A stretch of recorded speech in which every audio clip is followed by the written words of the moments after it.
भाऊ का कहता रहो ये बड़ो ई कहत रहे हैं हाँ कि आज रिश्तेदार वहीं बाटे अच्छा, अच्छा। जाने हाँ। और जे बाजारे से बढ़िया जो चाय बनवत हो अच्छा। चाय ले ले हाँ। 2 कप अच्छा। एक अपनो बदे एक हमका हाँ। और एक रिश्तेदार में 3 कप हाँ। और नमकीन चाय नमकीन जे लेकर पैसवा दो हाँ पैसे ले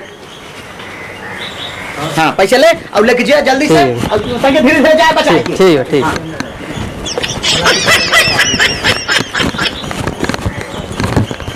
अरे कहाँ जाते हो बच्ची?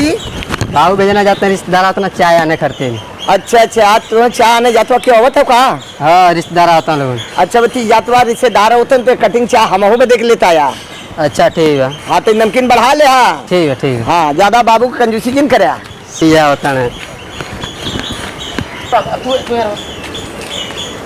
चालू कर अरे भैया और तो बहुत बढ़िया बा अपन बतावा भैया।